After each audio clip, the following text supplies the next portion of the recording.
Hey, what is up, everybody? I am here to give you guys my Read Aloud series for The Adventures of Tom Sawyer. This is going to be chapter 30, and if you're just watching this for the first time and haven't watched any of my other Read Aloud series, make sure you guys click down on the playlist down in the description box below, so that way you guys can check out the Read Aloud series for chapters 1 through 29. And yeah, this is it. I only have 5 more chapters to read of this series, and getting pretty close to being done with this book, which is pretty exciting, so I'm just going to jump right into it. Alright, so like I said, I'm on chapter 30. This chapter is called Huck Under Fire, which, after what happened in the last chapter, is kind of an interesting title. This chapter starts on page 193 and ends on page 202, and I'm just going to get right into it.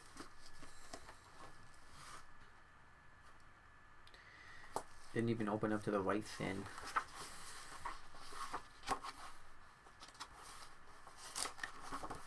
Let me find it. But one page 193. I had my bookmark open, but I opened up to the wrong section. As the earliest suspicion of dawn appeared on Sunday morning, Huck came groping up the hill and rapped gently at the old Welshman's door.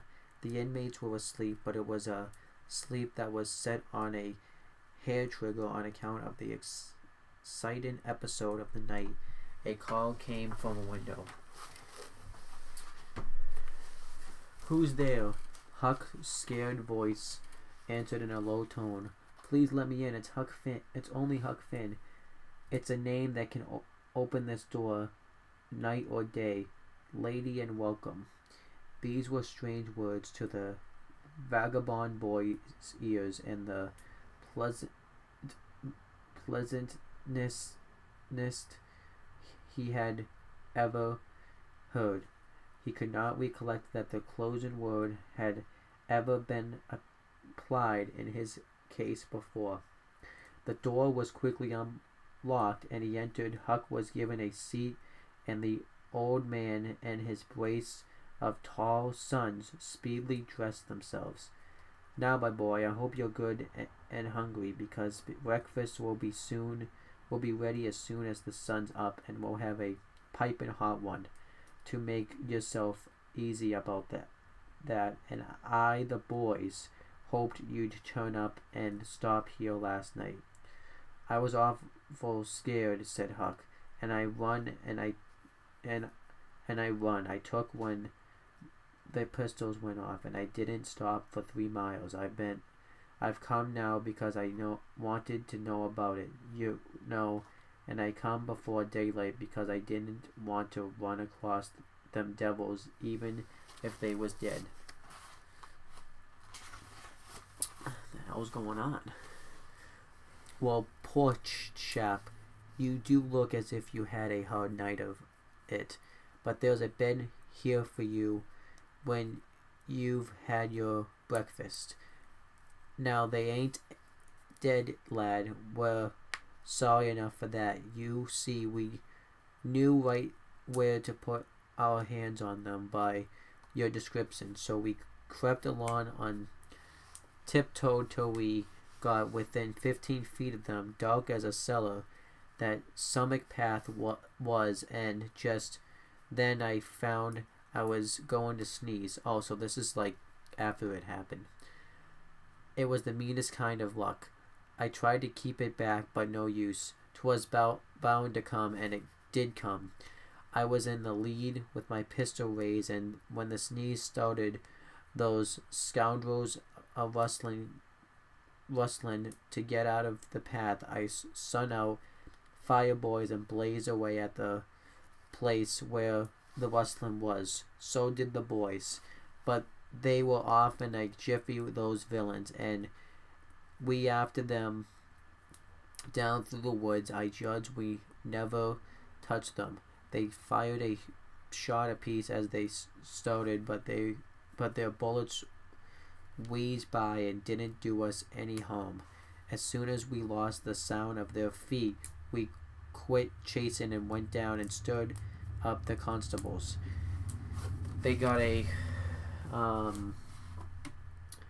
posse together and went to guard the riverbank, and as soon as it is lit, the sheriff and a gang are going to beat up the woods. My boys will be with them presently. I wish we had some sort of description of those radicals. To wouldn't help a good deal. That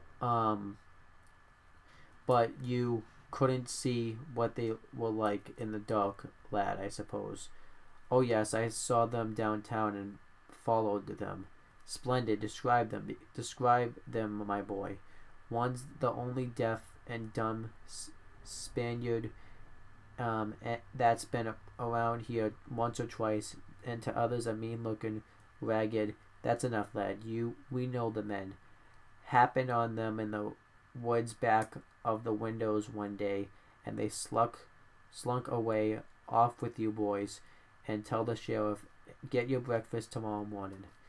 The Welshman's son departed at once, and they were leaving the room. Huck sprang up and exclaimed, "Oh, please don't tell anybody it was me that blowed on them. Oh, please. All right, if you say it, Huck, but you ought to have the credit of what you did." "Oh, no, please don't tell." When the young men were gone, the old Welshman said, "They won't tell, and I won't. But why don't you want it known?" Huck would not explain further than to say that he already knew too much about one of those men and would not have the man know that he knew anything against him for the whole world. He would be killed for knowing it, sure.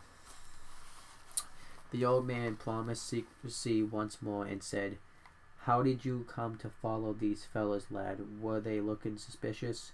Huck was silent while he framed a dully cautious reply. Then he said, "Well, you see, I'm a kind of a hard lot. Least everybody says so, and I don't see nothing against it." I think it's supposed to say that, but I don't know. "And sometimes I can't sleep much on account of thinking about it and sort of trying to strike out a new way of doing. That was the way of last night. I couldn't sleep, and so I come along up the street about midnight and turning it all over, and when I got to that shady brick store by the Temperance Tavern, I backed up again in the against the wall to have another think.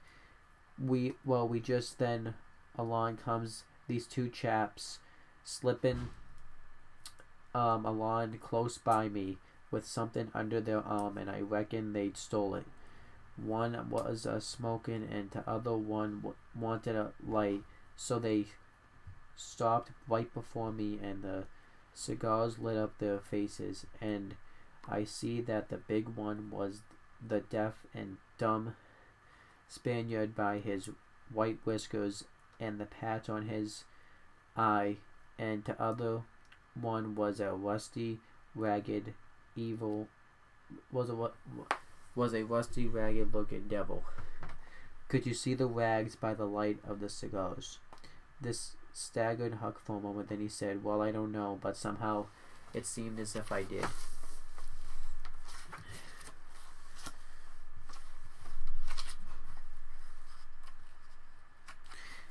Then they went on, and you followed them. Yes, that was it. I wanted to see what was up. They sneaked along, so I dodged them to the widow's stile and stood in the dark and heard the ragged one beg for the rider, and the Spaniard swear he'd spill her looks, just as I told you, and you're too. What the deaf one and dumb man say all that? Huck had made another terrible mistake. He was trying his best to keep the old man from getting the faintest hint of who the Spaniard might be, and yet his tongue seemed determined to get him into trouble in spite of all he could do. He made several efforts to creep out of his scrap, but the old man's eyes was upon him, and he made blunder after blunder. Presently the Welshman said, my boy, don't be afraid of me. I wouldn't hurt a hair of your head for all the world. No, I'd protect you. This Spaniard is not deaf and dumb.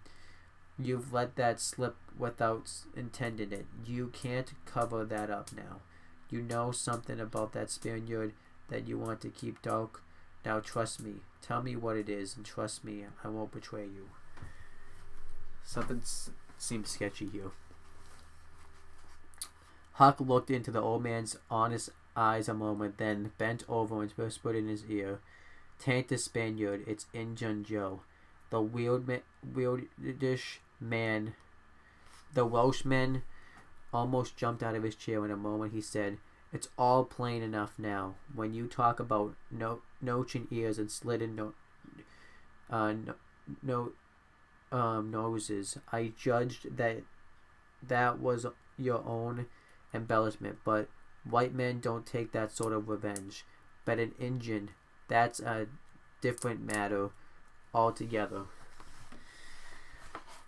During breakfast, the talk went on, and in the course of it, the old man said that the last thing which he and his sons had done before going to bed was to get a lantern and examine the stile and its vicinity for marks of blood.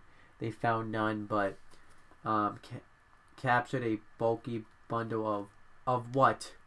If the words had been lightning, they could not have leaped with a more stunning suddenness for Huck's blanched lips.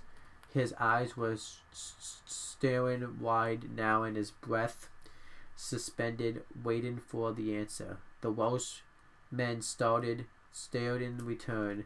3 seconds, 5 seconds, 10, then replied, "Of burglars' tools. Why, what's the matter with you?" Huck sank back, panting gently but deeply, unutterably grateful. The Welshman eyed him gravely, curiously, and presently said, "Yes, burglars' tools. That appear to relieve you a good deal. But what did you give that turn? What were you expecting we'd found?" Huck was in a close place. The inquiring eye was upon him. He would have given anything for a plausible answer. Nothing suggesting itself. The inquiring eye was boring deeper and deeper. A senseless reply offered. There was no time to weigh in, so at a venture he uttered feebly, "Sunday school books, maybe." Poor Huck was too distressed to smile, but the old man laughed loud and joyously shook up the details of his anatomy from head to foot, and ended by saying that such a laugh and money in a man's pocket because it cut down doctor's bill. I like everything. Then he added, "Poor old chap, you're white and jaded. You ain't well a bit. No, you wonder you're a little flighty and you're off balance, but you'll come out of it. Rest and sleep will fetch you out all right, I hope." Huck was irritated to think he had been such a goose and betrayed such a suspicious excitement, for he had dropped the idea that the parcel bought from the tavern was the treasure, and as soon as he had heard the talk at the widow's stile, he had only thought it was not the treasure. However, he had known that it wasn't, and so the suggestion of a captured bundle was too much for his own self-possession. But on the whole, so he felt glad the little episode had happened, for now he knew beyond all question that bundle was not the bundle, and so his mind was at rest and exceedingly comfortable. In fact, everything seemed to be drifting just in the right direction. Now the treasure must be still in number 2. The men would be captured and jailed that day, and he and Tom could seize the gold and night without any trouble or fear of interruption. Something tells me something's gonna happen. Just as breakfast was completed, there was a knock at the door. Huck jumped for a hiding place, for he had no mind to be connected even remotely with the late event. The Welshman admitted several ladies and gentlemen, among them the widow Douglas, and noticed that groups of citizens were climbing up the hill to stare at the stile. So the news had spread. The Welshman had to tell the story of the night to the visitors. The Welshman's gratitude for the preservation was outspoken. Don't say a word about it, madam. There's another that you're more beholden to than you are to me and my boys. Maybe, but he don't allow me to tell his name. He wouldn't have been there but for him. Of course, this excited a curiosity so vast that it almost belittled the main matter. But the Welshman allowed it to eat into the individuals of his visitors, and through them be transmitted to the whole town, for he refused to part with his secret. When all else had been learned, the widow said, I want to sleep reading in bed, and slept straight enough through all that noise. Why didn't you come and wake me? We judged it weren't worthwhile. Those fellows weren't likely to come again. They hadn't any tools left to work with, and what was the use of waking you up and scaring you to death? My 3 Negro men stood guard at your house all the rest of the night. They've just come back. More visitors came, and the story had to be told and retold for a couple of more hours. There was no Sabbath school during during school vacation, but everybody was early at church. The stirring event was well canvassed. News came that not a sign of the 2 villains had been discovered. When the sermon was finished, Judge Thatcher's wife dropped alongside of Mrs. Harper as she moved down the aisle with the crowd and said, Is my Becky going to sleep all day? I just expected she would be tired to death. Your Becky? Yes, with a startled look. Didn't she stay with you last night? Why, no. Mrs. Thatcher turned pale and sank into a pew just as Aunt Polly, talking briskly with a friend, passed by. Aunt Polly said, Good morning, Mrs. Thatcher. Good morning, Mrs. Harper. I've got a boy that's turned up missing. I reckon my Tom stayed at your house last night, one of you, and now he's afraid to come home to church. I've got to settle with him. Mrs. Thatcher shook her head feebly and turned paler than ever. He didn't stay with us, and Mrs. Harper beginning to look uneasy. A marked anxiety came into Polly's face. Joe Harper, have you seen my Tom this morning? No, when did you see him last? Joe tried to remember, but was not sure he could say. The people had stopped moving out of church. Whispers passed along, and a boding uneasiness took possession of every countenance. Children were anxiously questioned, and young teachers. They all said they had not noticed whether Tom and Becky were on board the ferry boat on the homeward trip. If it was dark, no one thought of inquiring if anyone was missing. One young man finally blurted out of his fear that was still in the cave. They were still in the cave. Yeah, I thought they got stuck in the cave. Because that happened like a couple of chapters ago. Mrs. Thatcher swooned away. Aunt Polly fell to crying and wringing her hands. The alarm swept from lip to lip, from group to group, from street to street, and within 5 minutes the bells were wildly clanging and the whole town was up. The Cardiff Hill episode sank into instant insignificance. The burglars were forgotten. Horses were saddled. Skiffs were made. The ferry boat ordered out. And before the horror was half an hour, 200 men were pouring down high road and river toward the cave. All the long afternoon, the village seemed empty and dead. Many women visited Aunt Polly and Mrs. Thatcher and tried to comfort them. They cried with them too, and that was still better than words. All the tedious night, the town waited for news, but when the morning dawned at last, all the word that came was send more candles and send food. Mrs. Thatcher was almost crazed, and Aunt Polly also. Judge Thatcher sent messages of hope and encouragement from the cave, but they conveyed no real cheer. The Welshman came home toward daylight, spattered with candle grease, smeared with clay, and almost worn out. He found Huck still in bed that had been provided for him and delirious with fever.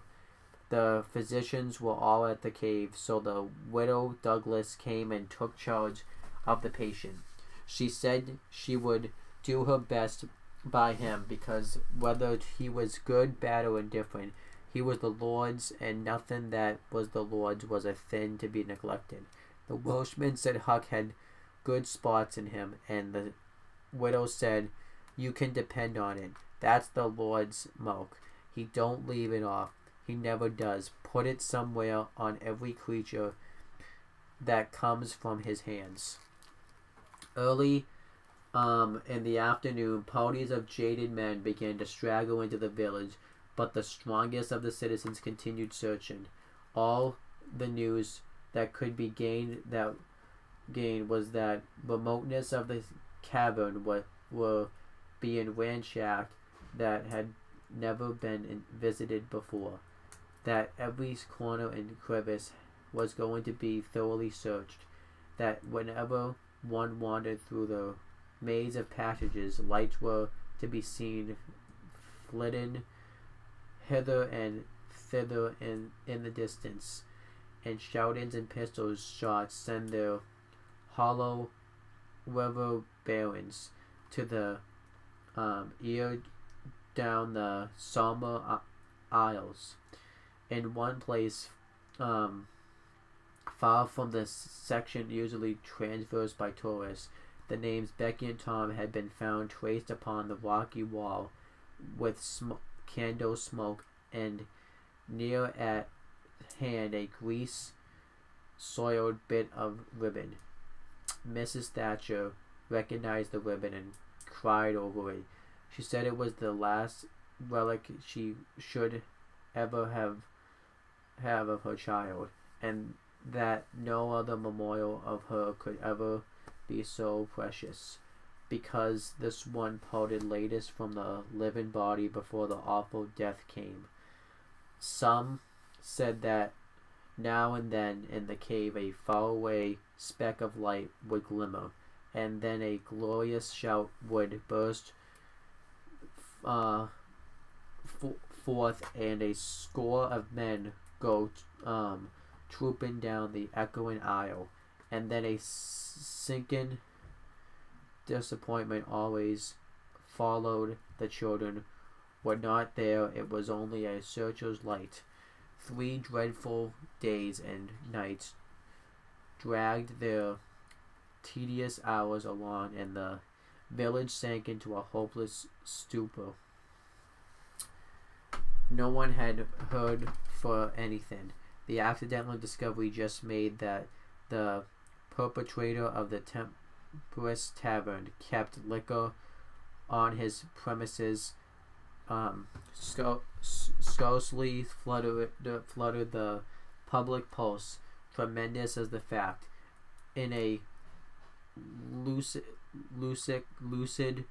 interval, Huck feebly led up to the subject of taverns and finally asked, dimly dreading the worst, if anything had been discovered at the Tempest Tavern since he had been ill. Yes, said the widow. Huck started up the bed, wild-eyed.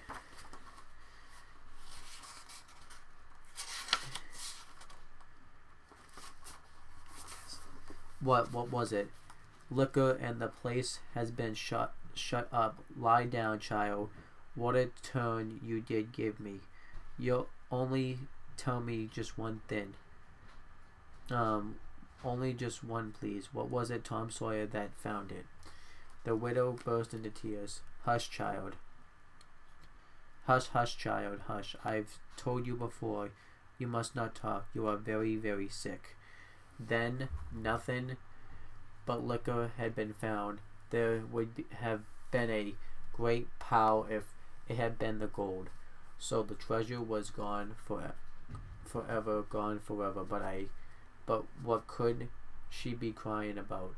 Curious that she should cry. These thoughts worked their dim way through Huck's mind, and under the weariness they gave him, he fell asleep. The widow said to herself, "There, he's asleep, poor wreck. Tom Sawyer, find it. Pity somebody could find Tom Sawyer. Ah, there ain't many left now. That's good hope enough or strength enough either to go on searching." And that's it. So that's pretty big. So apparently Tom and Becky have been lost in the cave. That's kind of sad. And hopefully they get found. I have a feeling what's going to happen is they will get found. And I kind of wonder if they're going to what the next chapter is going to be based on what they're doing in the cave, or if they're all going to get found. But time can only tell. I thought that was a really good chapter. A lot of stuff happened. I feel bad for Huck too, because he's getting sick. So overall, I thought that was a really good chapter. Thank you guys for watching. Please make sure you guys like, comment, and share this video. Please make sure you guys subscribe for more content and click on the bell so that way every time I upload a video, you guys will get the notification for it. Make sure you guys do the same thing for the CM Brothers YouTube channel. And that's pretty much it, guys. Talk to you later.